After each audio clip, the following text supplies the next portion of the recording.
मराठीच ना?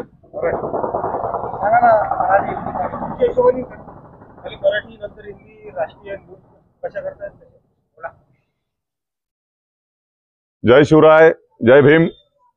मी राहुल दिनकरराव कडू, आझाद समाज पार्टीचा अचलपूर विधानसभा मतदारसंघाचा अधिकृत उमेदवार आहे। आज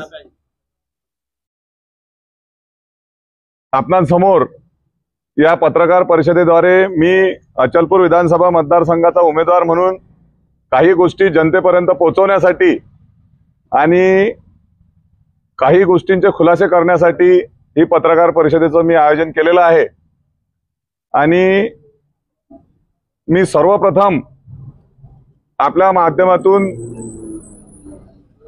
अचलपूर मतदारसंघातल्या संपूर्ण जनतेला अशी विनंती करतो की मी मागच्या 1 महिन्यापासून मतदारसंघातल्या ज्या जनतेपर्यंत पोहोचू शकलो त्या जनतेने किंवा ज्या मतदारांपर्यंत मी पोहोचू शकलो नाही त्या सर्व जनतेने माझी भूमिका विविध माध्यमातून त्यांच्यापर्यंत जशी पोहोचली ती भूमिका समजून घ्यावी आणि आज या पत्रकार परिषदेतून ती डिटेल समजून घ्यावी अशी मी सर्व मतदारांना विनंती करतो। आज मी आपल्या माध्यमातून या मतदारसंघात सुरू असलेल्या प्रचाराबाबत एक मोठा खुलासा असा करणार आहे की या मतदारसंघात मागच्या महिनाभरापासून जो वाजत गाजत सगळा प्रचार सुरू आहे तो मोठमोठे लाऊडस्पीकर लावून गाड्या फिरून त्याच्या माध्यमातून असो, मोठमोठे बॅनर लावून त्याच्या माध्यमातून असो, मोठमोठ्या सभा घेऊन मोठमोठे दावे करण्याच्या माध्यमातून असो किंवा आपणा सर्वांना माहित आहे आणि जनतेला सुद्धा माहित आहे मोठमोठ्या पैशाचे पाकिट देऊन असो, दारूचं वाटप करून असो, जेवणावळ्या करून असो, हे सर्व या मतदारसंघातल्या गब्बर उमेदवारांकडून सुरू आहे। आणि त्यामध्ये सर्वात वर जे आहेत या सर्व गोष्टी करण्यात ते मागच्या 20 वर्षापासून या विधानसभा मतदारसंघाचे जे आमदार आहेत ते पहिल्या नंबरवर आहेत। त्याच्यानंतर राष्ट्रीय पार्टी असणारे 2 पार्ट्या आहेत, काँग्रेस आणि भाजपा। या दोन्ही पार्टीच्या उमेदवारांचाही सुद्धा प्रचाराच्या बाबतीत समांतर दिशेनं त्यांच्याच लेवलनं आमदार साहेबांच्याच लेवलनं त्यांचाही प्रचार दारू पैसा सगळ्या ज्या वाईट गोष्टी आहेत त्या वाईट गोष्टीच्या माध्यमातून मतदारांवर प्रभाव पाडणं सुरू आहे। माझी आजची पत्रकार परिषदेचा विशेष मुद्दा तुमच्या समोर जनतेसमोर आणि तुमच्या पत्रकारांसमोर मांडण्याचा असा आहे की भाषणातून मोठमोठे नेते येऊन उत्तर प्रदेशचे मुख्यमंत्री भाजपाच्या उमेदवारासाठी, काँग्रेसचे काही मोठे नेते राहुल गांधी पासून सगळे काँग्रेसच्या उमेदवारासाठी, बच्चू कडू हे स्वतः 20 वर्षाचे आमदार म्हणून स्वतःला महाराष्ट्राचा नेता सांगतात, यांच्या सभेतून आपल्या भाषणातून हे सांगत असतात आम्ही मतदारसंघ असा केला, आम्ही मतदारसंघ असा केला, आमच्या पक्षाची सत्ता होती तेव्हा तसा केला, आम्ही 20 वर्षात असं केलं। बॅनरवर स्वतःला देव काय म्हणून घेणं, स्वतःला संत काय म्हणून घेणं, स्वतःला महात्मा काय म्हणून घेणं, ह्या सगळ्या गोष्टी करत आहेत। परंतु माझं या मतदारसंघातल्या मागच्या 15 ते 20 वर्षात या मतदारसंघाची सत्ता ज्यांच्या जवळ आहे ती आहे आमदारकीच्या माध्यमातून बच्चू कडूंच्या जवळ, जिल्हा परिषद आणि जिल्हा बँकेच्या माध्यमातून बबलू देशमुखांच्या जवळ आणि जिल्हा परिषदेचे विरोधी पक्ष नेते भाजपाचे गटनेते म्हणून प्रवीण तायडे भाजपाचे उमेदवार यांच्या जवळ, या तिघांच्या जवळ मागच्या 20 वर्षात आलटून पालटून राज्य सरकारच्या माध्यमातून म्हणा, केंद्र सरकारच्या माध्यमातून म्हणा, जिल्हा परिषदांच्या नगरपालिकेच्या माध्यमातून हे 3 लोक किंवा या 3 लोकांचे पक्ष नियमित 20 वर्षात सत्तेत राहिलेले आहेत।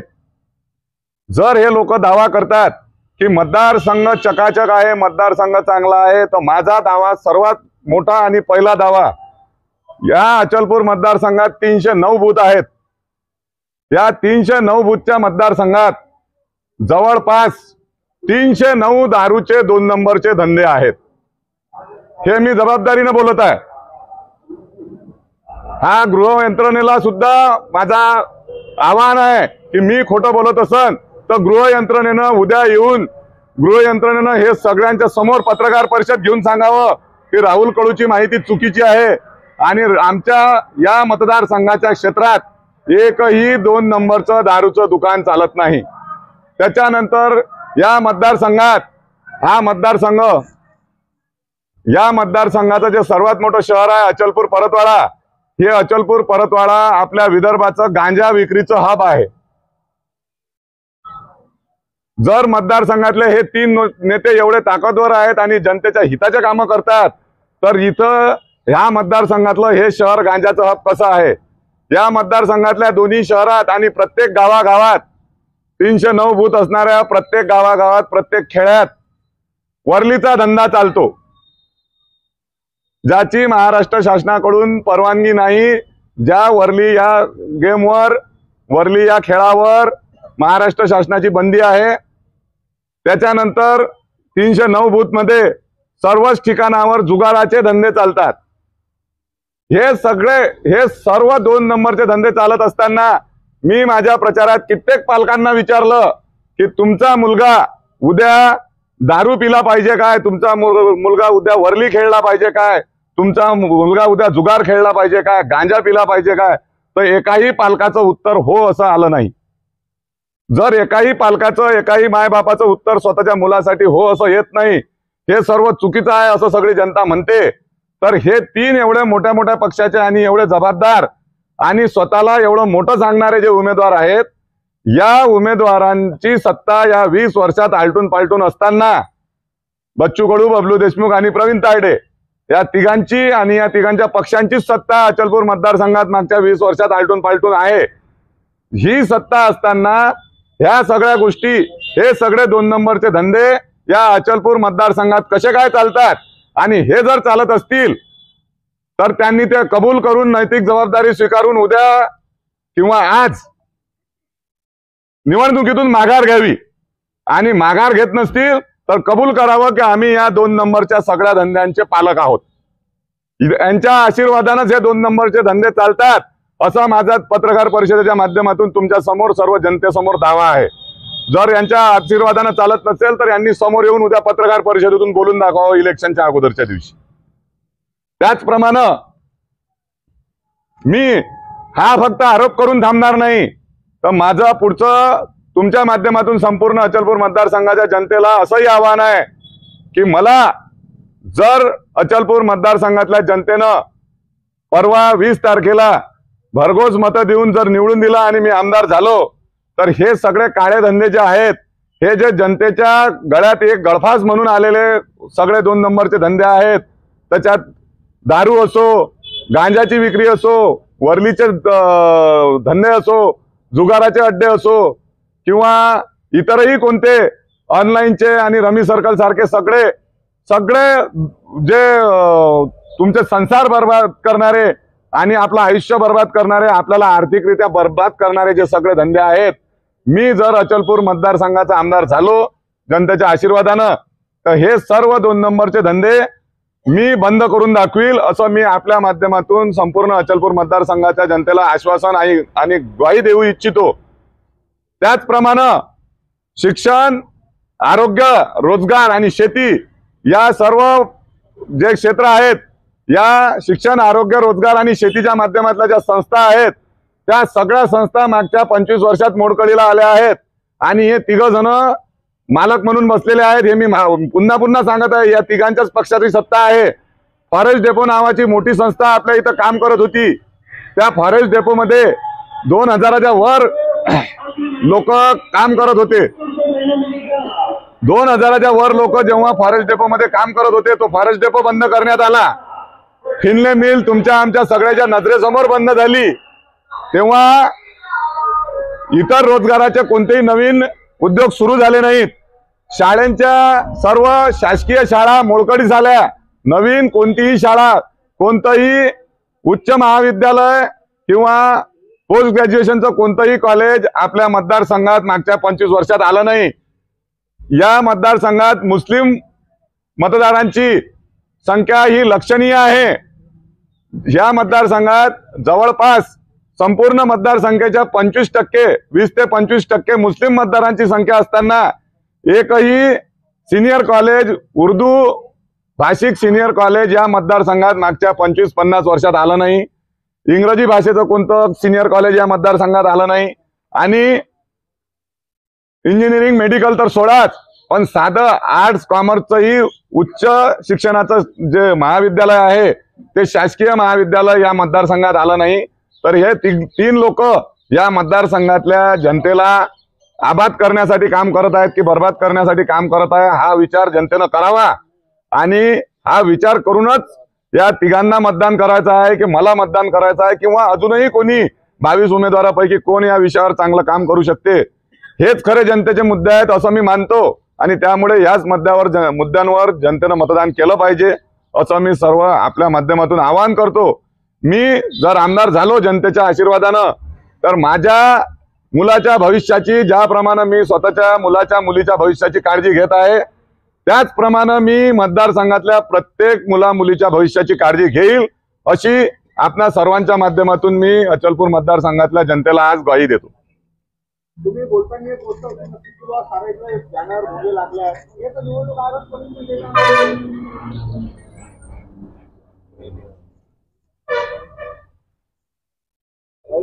हा बॅनर भोगे हे जे आहे हे तर निवडणूक आयोगाने परमिशन दिली आहे, ते तर निवडणूक आयोगानं बॅनर भोंगे लावायची परमिशन दिली.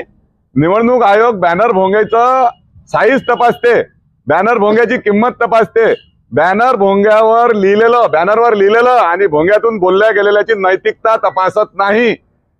20 वर्षापासून आपण सत्तेत आहोत, आपण लाज खालच्या खिशात ठेवली की वरच्या खिशात ठेवली, हे बॅनरवर लिहिताना आणि भोंग्यातून आवाज करताना तपासल्या गेलं पाहिजे असं मला वाटते. ही प्रशासनाकडे तक्रार करण्याची बाजू नाही आहे. मी तुम्हाला पहिलेही सांगितलं की प्रशासनाचे जे नियम आहेत ते साईज बद्दलचे आहेत, तुमच्या किमतीबद्दलचे आहेत. त्याच्यावर लिहिलेल्या मॅटरच्या नैतिकता प्रशासन तपासत नाही. नैतिकता हे जनतेला तपासायची आहे, आणि नैतिकता तपासून जर जनतेनं मतदान केलं तर चांगला निकाल येईल असं माझं मत आहे.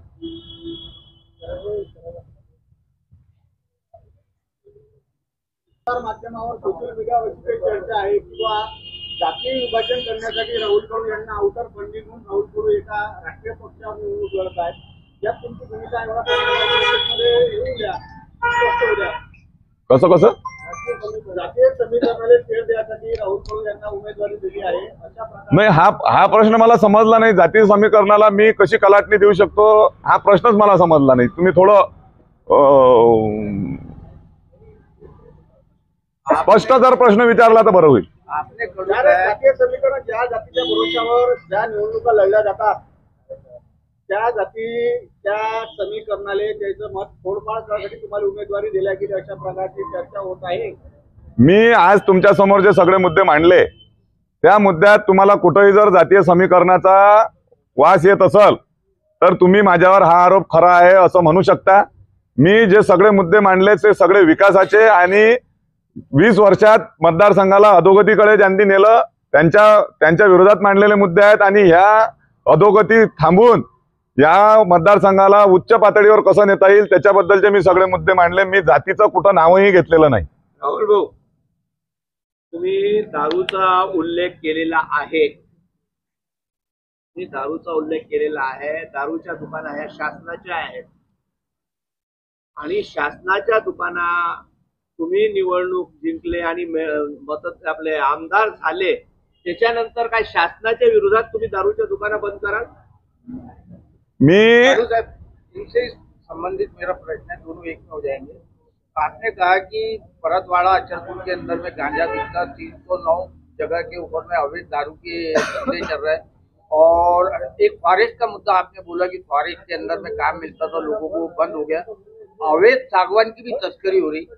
आप एक जागरूक जनसेवक के नाते आपने अभी तक कितनी बार पुलिस प्रशासन को अवैध धंधे बंद करने के लिए अर्जियां दी, और यदि आप चुन के आ जाते तो वर्ली मटका, जुआ, गांजा इसको बंद करने के लिए आप किस स्तर पे प्रयत्न करें?